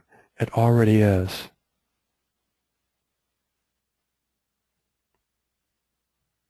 Imagine yourself living life with whatever this is that you're imagining and intentioning and visualizing, which you're giving instructions to the quantum field for right now. See yourself having it or doing the things it enables. Or if you're doing this for someone else, see them and your joy in them having it, whatever the case may be. You're moving into the reality that it already exists. You're imagining it into form.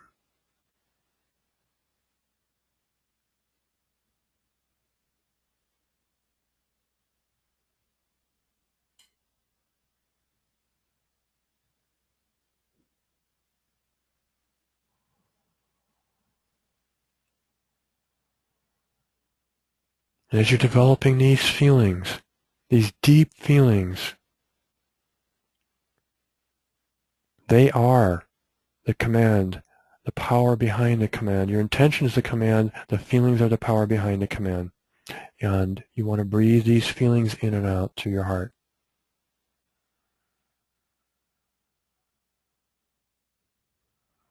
And as you're doing this, know that whatever is for your best good is for the best good of others also. As you manifest what it is you desire in your life, you're setting a pathway to make it easier for all others on this planet to do the same. So acknowledge that.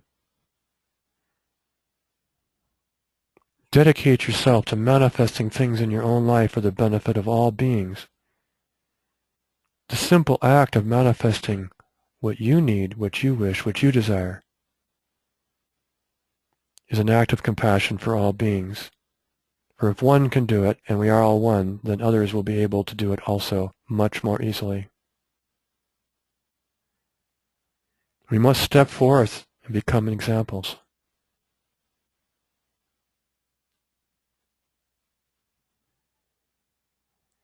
Look at the picture of Metatron. He beckons you on. He says, I am not limited. Shall you be? Make a choice. Command the quantum. It's yours.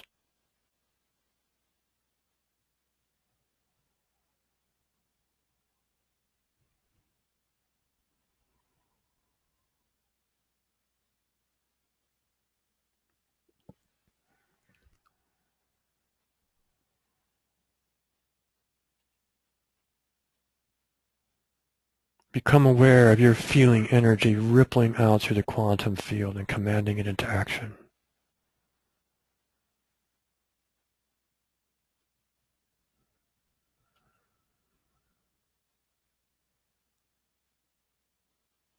And express your gratitude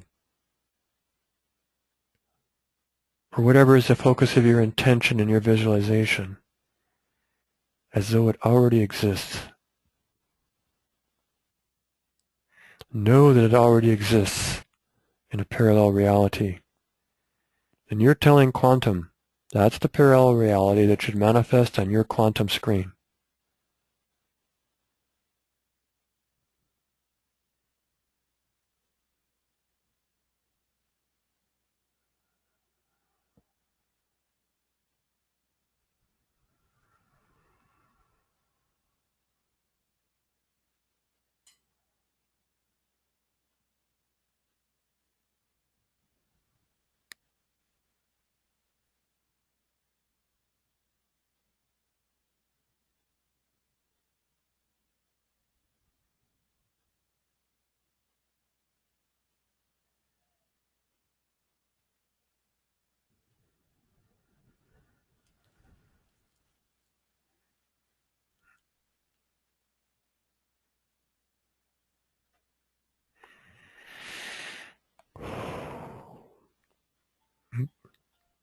Sorry about the breath there.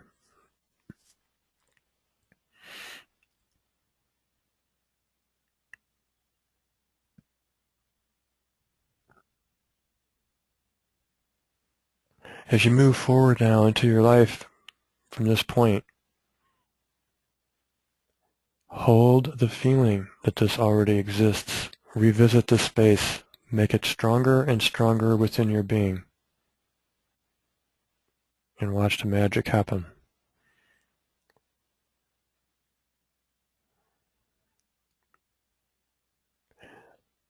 And this is the end of the regular part of the webinar.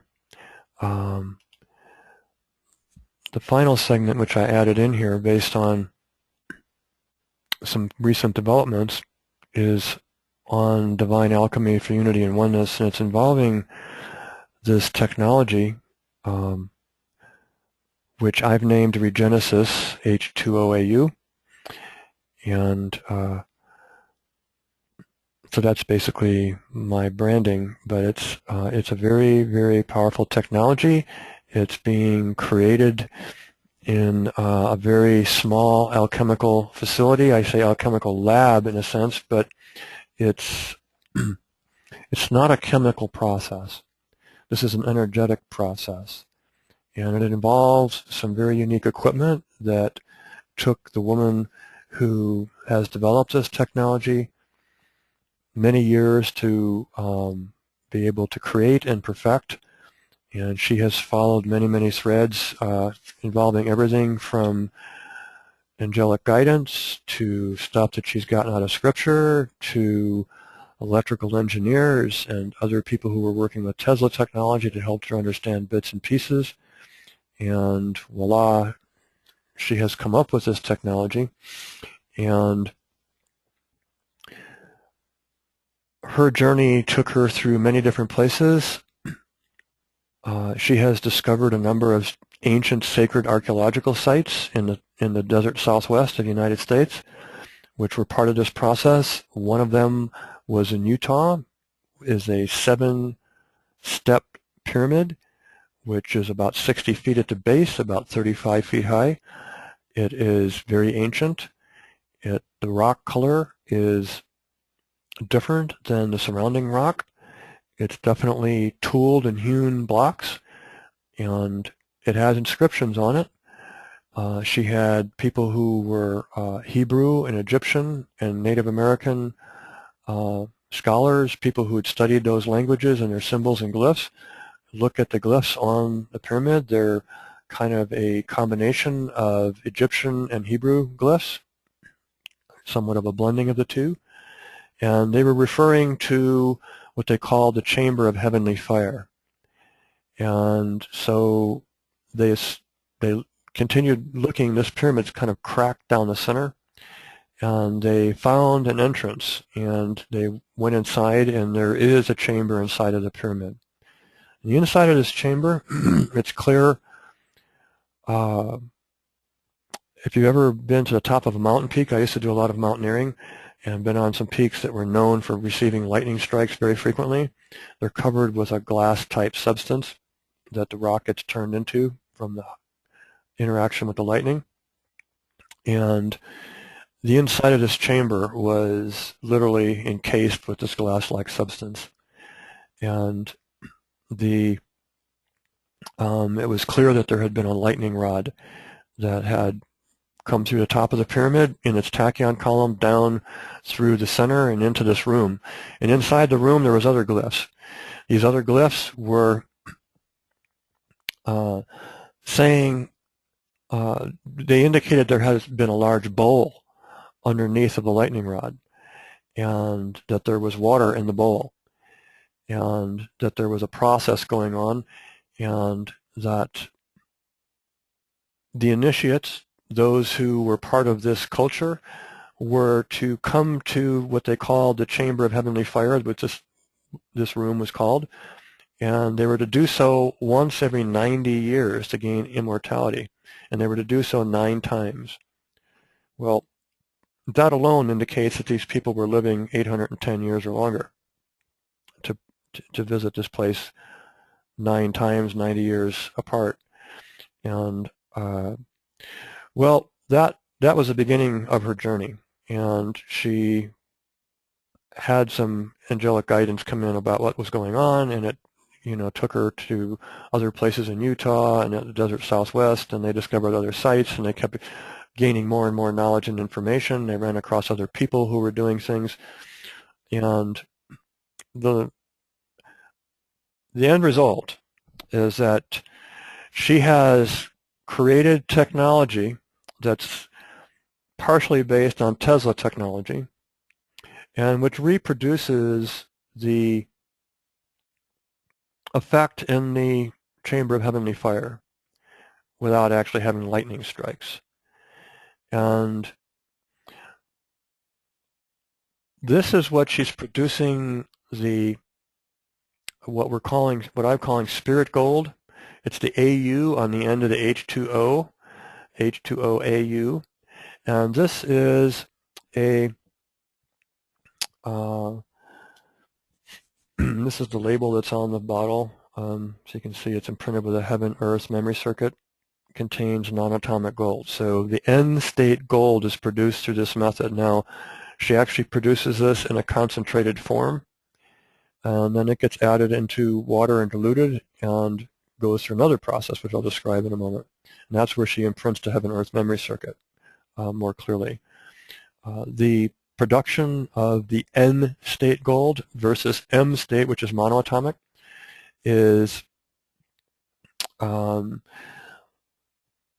It involves the use of an electrode that has this charge from this Tesla-type equipment pass through it, and this charge is also containing other frequencies, which it's a proprietary technology that she won't divulge anything about, but these frequencies are the charge, the electricity is passed through a fluid medium that contains a solution that's produced through an alchemical chemistry type process based on things they find in nature, and it's a very long involved process to produce that liquid, and so it has a very specific frequency signature, and then that passes through an electrode that is made of the metal that they are going to produce the spirit form of.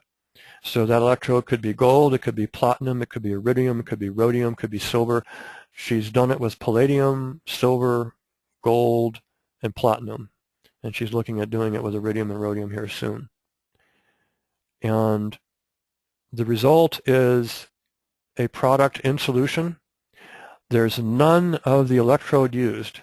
So she's produced hundreds and hundreds of gallons of this stuff, and the gold electrode still weighs exactly the same. It's not transferring metal from the electrode into the solution through the charge. It is manifest. It's using the gold on the electrode or the other metal as a crystalline seed matrix. And from there, the other energies and frequencies that she runs through it, as they strike the water surface, the water has an affinity for the spirit version of molecules or atoms, excuse me. And there's the difference in the spirit version is, let me go to a slide and I'll back up for a minute. Right here, we have two legs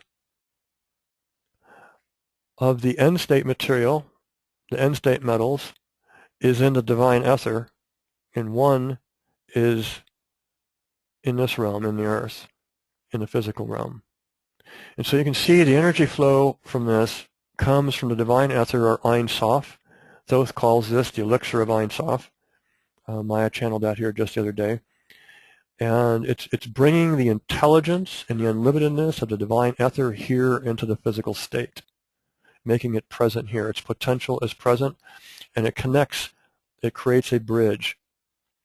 The M state materials, the monoatomics, have one of the three prongs in the divine ether and two on the earth. Those create a different kind of an energy flow. They're taking and ascending the matter vibration of earth and taking it up into the ether. The main difference is that the divine ether is infinitely intelligent. What's happening on the earth has limitations in terms of its intelligence. So the way the M state materials work is much more akin to the intelligence of the earth with a limitation on it, and it can tend to be more forceful. And the N state materials are working with a dynamic that Maya channeled information on some years ago called the Theramid. That's actually her symbol. She's given me permission to use that symbol in a modified version on the label. And the Theramid is working through the Great Pyramid as a planetary dynamic to basically upgrade the frequencies in human DNA. And I think Maya and I are going to probably do a special webinar together here on the Emster molecule. Emster molecule is, in one of its forms, is a octahedral dynamic, which you see spinning on the right.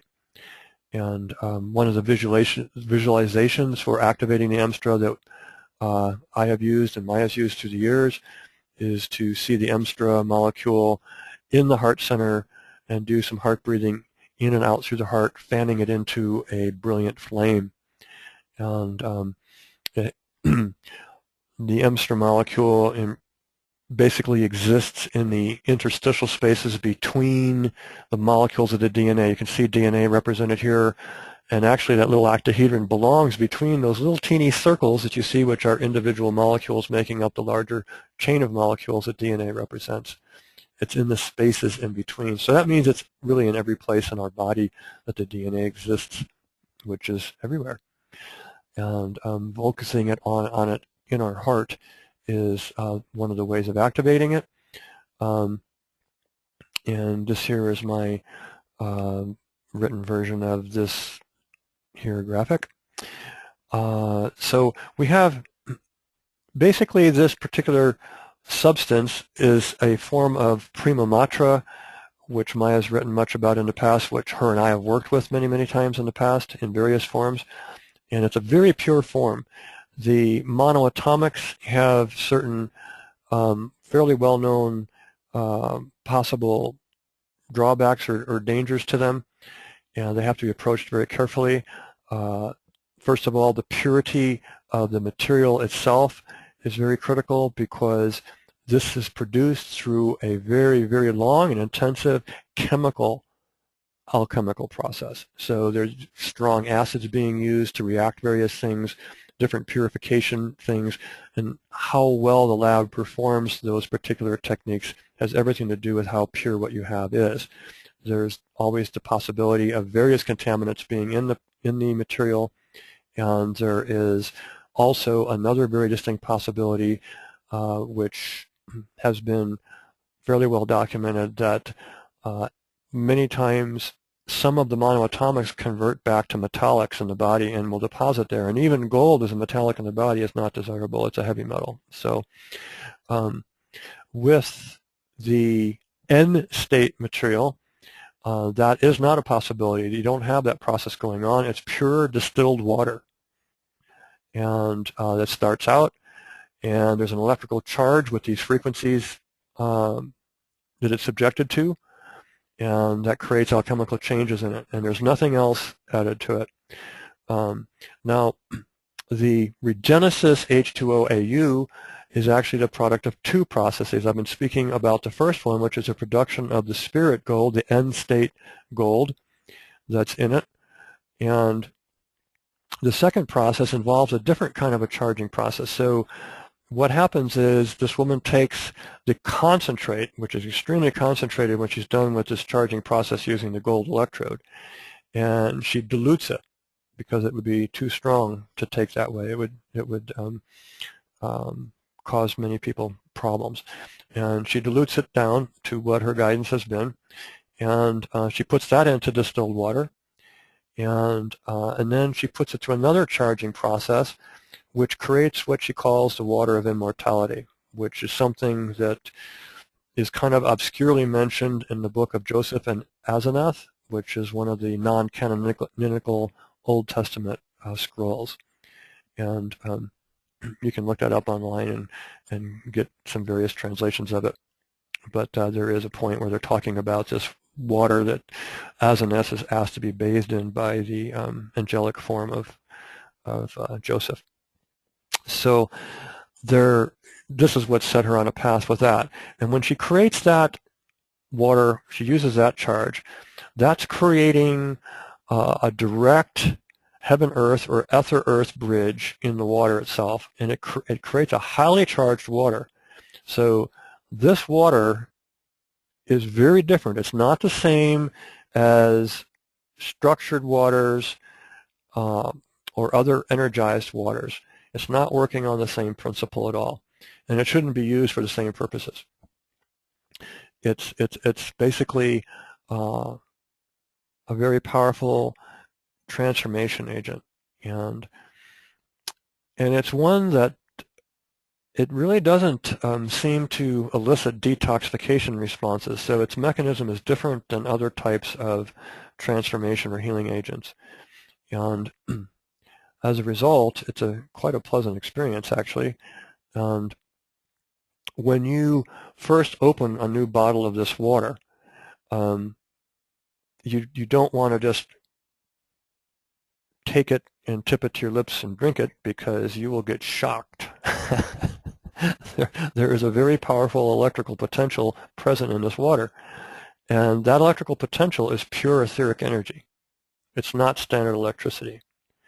And you will see this demonstrated because if you take the bottle when you open it and you squeeze the plastic bottle so that the water rises right up to the lip and you can touch it with your finger, you'll get that shock, you'll get that discharge.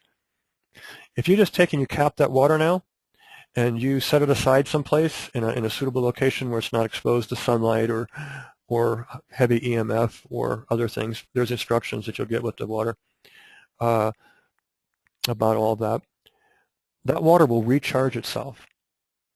Standard electricity, that wouldn't happen. If it was just a standard water capacitor, that wouldn't happen. This water has the connection built right into it to the divine ether, and the divine ether is unlimited, and it will recharge that water, and it will continue recharging it over and over. This morning I had a little teeny bit left in the bottle, so I tipped it up to my lips, wasn't thinking, hit my lips, and bam, I got shocked from that little teeny bit still at the very end of the bottle, and I'd already discharged that bottle 4 or 5 times.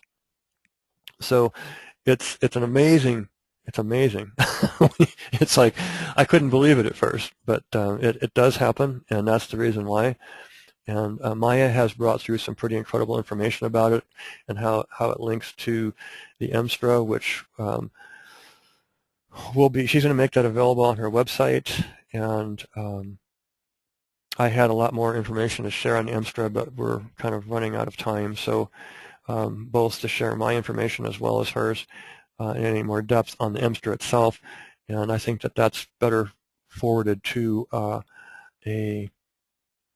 webinar strictly on the Emstra molecule, which we can really elaborate on it. Maya and I maybe will co-facilitate. We're moving into doing that, working together again, and we're very excited about it. We've had some really wonderful things developing between us of late as things have really become much clearer in our connection. And if you wanted to order any of this or you have any questions, you can send them to me. You can respond, of course, to any of my emails with any email addresses you may have. I'm just giving this one here publicly, scn@cosmicnexus.org. And this is the price of the water as it is. And, you know, it's much cheaper if you buy it in volume. It's, you know, less hassle for us to handle it that way, and makes it more doable for people. Those recommendation. Now, you know, again, I will reiterate verbally, I've showed it to you on the label, but I mean, the FDA has not approved this for human consumption, so it's basically just an experimental product, and you need to tune into your guidance to see whether you would want to work with this as like just a meditative format or radionically, or whether you want to consume it. And many people have, myself included. I don't have a problem with it, but it is experimental and it's not recommended or approved by the FDA for that. So you just need to be aware of that. And it's produced in a very small quantity, small batches. She does not warehouse it. She wants it to be as vital as possible and as fresh as possible. So basically your orders are produced as, you know, she produces a certain amount each day, so like 1 bottle order, she'll have that to fulfill. But typically it takes 10 to 20 days for her to fulfill an order and get it to you. So that's what, you know, once you get me the order, the way it will go is if it's just a 1 or 3 bottle order, I can tell you when you email me what the amount will be for shipping and handling. If it's 9 or 18 bottles, that will go UPS, and which cuts the price way down. But it's not viable to do that with the 1 or 3 bottles. Those go United States Parcel Service in the USA, and actually they would probably go that way overseas too. So you email me, you give me your full name and shipping address and how much of the Regenesis that you want to order. I will email you back and let you know what the full amount is for shipping and handling, and if you want to do it, there will be a link there that you can make payment using PayPal or credit card through PayPal. And from that point, I will place your order for you, and it will be sent out to you, and you should have it within 10 to 20 days. So if you're going to be doing it on a regular basis for transformation, what have you, then it would behoove you to eventually start buying larger quantities and plan ahead so that you don't run out. There's been, I'll share this in a number of stories that, I spent several days talking almost continuously with the the woman who's creating this, the inventor of it, and she told me a lot of different stories of things that have happened. Her and her family all drink it regularly, and I can tell you they're just the living epitome of, for the most part, harmony. What I saw and felt and experienced around them, it's not that they don't have their disagreements or whatever. They're all living in very remote Colorado with no running water, and loving it. They're all kind of hermit types, and they just love doing their work with this and creating it and getting it out to people. And there's one story she related to me was there was a man where she's located in the area there who he was a very mean person, and he had like a carpet laying business, and none of his employees, he couldn't keep employees, he was very mean to his employees, and they didn't like working for him, so he was constantly having to retrain new people. And generally speaking, he was not a likable person. And she just gave him some of this water to start drinking. And he started drinking it, and within a period of time, it was a few months, he went with this transformation where he became a very likable and lovable person. And he was then became one of the people in the area who people liked working for the most. And he went on through another series of transformations more recently where he decided he couldn't be in business anymore because now employees were taking advantage of him. And essentially, so he went out of business, and his whole core value system shifted, and he doesn't really know what he wants to do now, but he doesn't want to be doing carpet business anymore. So it's kind of interesting to watch how spirit works through all of that. But it was a very gentle process. It wasn't like his life was just ripped out from under him. He kind of made a lot of conscious choices, and that speaks to how the divine intelligence of the Ether is working through this particular matrix. And because our bodies are made of almost entirely of water, when this Regenesis H2OAU, the spirit gold with the spirit gold in it, will actually in time re-imprint the memory circuit to the divine ether within to our cells. Now, Maya and I are also talking about, and it's going to take us a little bit longer before we get this all together, but I'll just mention it briefly here that we have been talking about, and I'm going to unmute her so she can chime in if she wants. We've been talking about putting together some programs under a common envelope, which would be called the New Earth Star Academy, and kind of an extension of what she's been doing in Second Life, but in the real world, that would involve transformational ascension processes that would be guided and use this particular technology in a very, in somewhat structured way. And there would be actual versions of this product probably created specifically for these programs as well. So based on information that we would be receiving from Thoth and other beings that we work with. So I don't know. I have experienced myself personally with this just since I've only been working with it for a couple of weeks, so normally I wouldn't be talking about something this quickly. I usually tend to give it more time, but there's been so many profound things that have happened with it since I've started that I feel it totally appropriate to share them. And I'm sorry. Go ahead, Maya. I'm not real keen on knowing when to talk, as you know. So sorry if I interrupted you, but I just wanted to say that no, I haven't drunk the water yet, but it's on its way to me. you realize I live out in the middle of the Pacific Ocean. There's a lot of water between me and the water I want to drink here. So it is on its way to me, and I can hardly wait to receive it. But I've had an interesting um, experience, and that is that I was shown that because I was so anxious to drink it, that I could already begin to drink it. In other words, the water had been designated to me. It's in a box. It's coming to me. I could communicate to the intelligence of the water that has been designated to me and ask it to already start interacting with my body. Now, granted, it's not to the extent that it would be to actually physically drink it, but I believe that it is beginning to do that. I've seen some changes, and as many of you know, I have chronic health problems, and right away when I started doing that, I began to see some very positive changes occur. I believe when I get the water and actually physically drinking it, this will increase many-fold.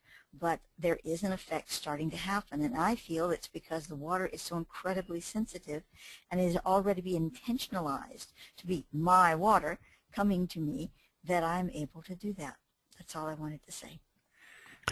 Yes, so thank you, Maya. And my experiences with it personally, and I have made the decision to consume it, despite the fact it's not approved by the FDA for that. I got the that was an experiment that was okay and appropriate for me to take. And one of the first things I noticed was just this increased sensitivity. I'm already a very sensitive person as it is to subtle energy, doing the work I've been doing for so many years. However, it just went to a whole other level. And one of the things I would relate around that is that a lot of times we become more sensitive to subtle energy, and we start struggling because we're also more susceptible to negative energies, what we would call negative energies. That's not been the case with this. It's like you become aware of them, but not impacted by. It's been quite an amazing experience. So there's kind of like an increased psychic sensitivity, an increased subtle spiritual awareness and sensitivity, and a real solidity in that triune dynamic I was talking about earlier in the webinar, where I feel like my oneness self and my differentiated two-ness self are in that triangle, in that real strong formation. I can feel like the divine intelligence of Ein Sof, the divine ether, just being really present right there in my awareness, and at the same time I'm free to operate as a human being in the two-ness. And like the separation, the division between the two seems to have, I can't say it's totally vanished, but it's certainly a lot less than what it was. And it seems to be rapidly expanding in the direction of being able to operate in the oneness, and while I'm in the two-ness. It's a very powerful thing. In addition, I have health issues also. I have had for a while. Maya and I went through a very, very horrendous 6 years in Hawaii. She's just coming out of it now. I'm just coming out of it now. We've been trying to heal the physical aftermath effects of what happened there. And one of the things is I've noticed my digestion's improved. This is just all in a couple of weeks. And also I had a lump that had been growing for about a year on the side of my neck, which I was concerned about. It was in a lymph node. And about a month and a half ago, it had doubled in size in about the last 6 months. And the last month and a half, I'd started doing some visualizations and energy work with it. And it seemed like that work had stopped its growth. And sometimes it even seemed like it might have been a bit smaller, but it wasn't making huge progress yet. And then this last 2 weeks, since this technology came into my experience, I've been very busy and haven't had time to do that work. And I was shaving the other morning, and all of a sudden it was like I looked, and it's usually because when I shave I see it really big. I got my neck turned over, stretched out, and there it is popping out. And I went, oh my God, I don't see it. and I started probing around with my finger. And if I probe around with my finger, I can feel it in there. It's really small now, but you can't see it anymore. And I thought, oh my God. And it was like immediately I knew that this water, the regenesis, was a significant part of that having occurred. And one of the things about monoatomic gold or non-atomic gold, either the M or the N state, is that once you have that frequency operating in your field, it needs to be told what to do. It's kind of like one with the quantum. And so that's the exercise we were doing earlier with commanding the quantum, the Metatronic assisted exercise, is real perfect for this. So you have to be really clear in basically commanding what you want out of the experience. And it's basically a field of potential that's offered to you. It's one of the most exciting things. I'll just relate really quickly that I have a long history going back with M-state materials. Both Maya and I do, back into the mid-90s when David Hudson started his whole focus. And I will also acknowledge that we never took any of his materials, but we were working with other natural forms of it that was being harvested in various ways. Those spoke of this and other related substances as prima matra, or prime or first matter that was pure. And there's been an inner guidance all along that's been inside of me and also has come into both Maya and I through her channel around using extreme caution approaching use of the M-state materials. It was related to us that these were used in ancient initiations and ancient temples, but there was a greater understanding of how to use them at that time. And many times souls were prepared for several lifetimes before they actually went through those initiations. They had greater continuity of consciousness from one lifetime to another in those times. And so they would continue a focus. And they were living much longer back then, too. So sometimes they prepared for a long period of time. We are in a more accelerated mode now, so that weighs in. And in an entirely different field of energy in terms of the galactic location of our solar system and so forth. But a lot of differences, but there are some similarities. And I have as a consequence of all the previous experience, I had received guidance that there was another form, and Thoth had alluded to that through Maya some years ago also, that was related to a liquid.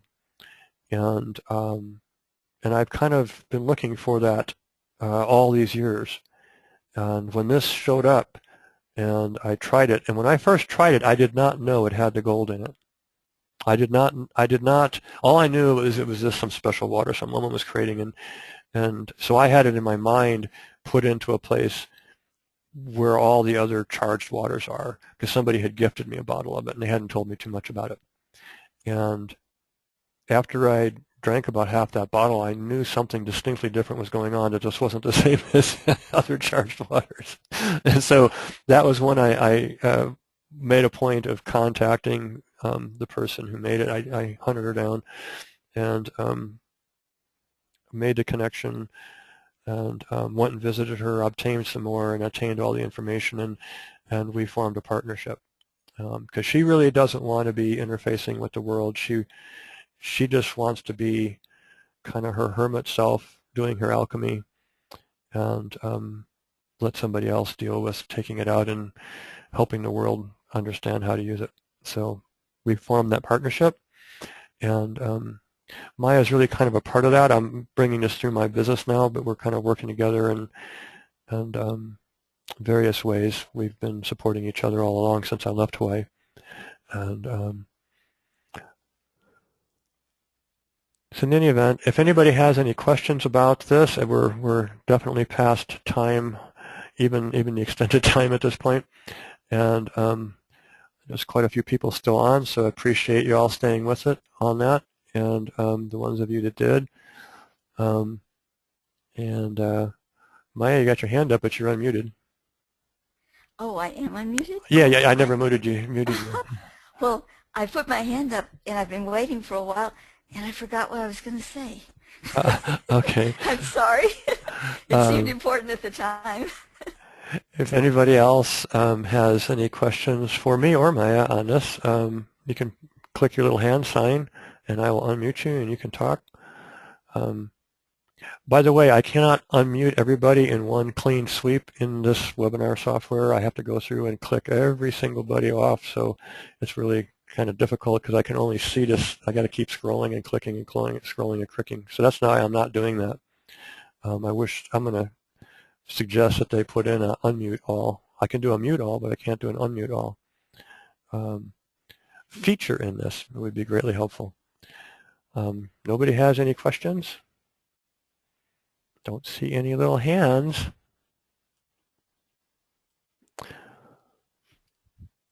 Okay, well, if anybody wants to try the water or you've got the information, just email me and I can send you other information on it too if you want. I'm going to be getting this set up online also. I'll be making public announcements about it when I have it ready to go online. That's a bigger job. I haven't got to that yet.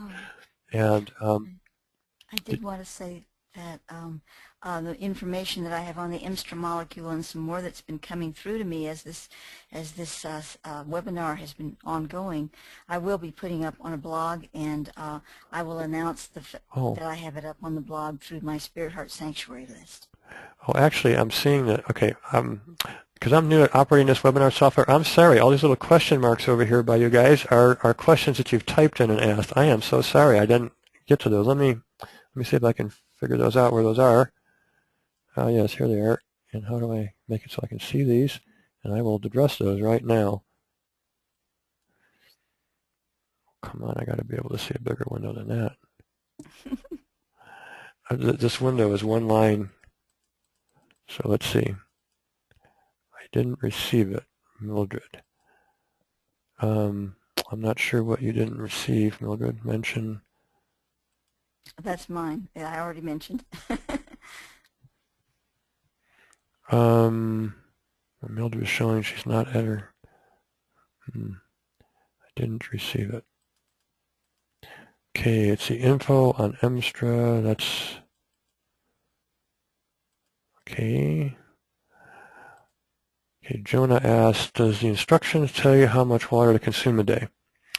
In the information that comes with it, it's being indicated that people who make the choice to consume the water as part of their experimentation generally take somewhere between 1 and 6 ounces a day. And those recently recommended through Maya 4 ounces a day for programs. So I suppose you could use that as a guideline. Let's see. Other people are just saying thank you, so thank you for saying thank you. And Mildred is saying she didn't receive something. I'm not sure what she didn't receive. How about, because I don't know what I was talking about at the time. I missed these little question marks. So in Sheen Marie, I don't see. Trying to see what he's asking here. Oh, he's also saying thank you. So that should wrap it up. And I will have, this is also going to be a movie and with audio with it. So you can see the slides and listen to it again. And of course, there's quite a few people that told me they wouldn't be able to make the live event, so they'll be able to watch it. So I will get you a link to that later today. And yes, it is probably more possible to time travel with this technology as well. So much love to all of you, and thank you for being present, and I look forward to the next webinar. Thank you, Simeon.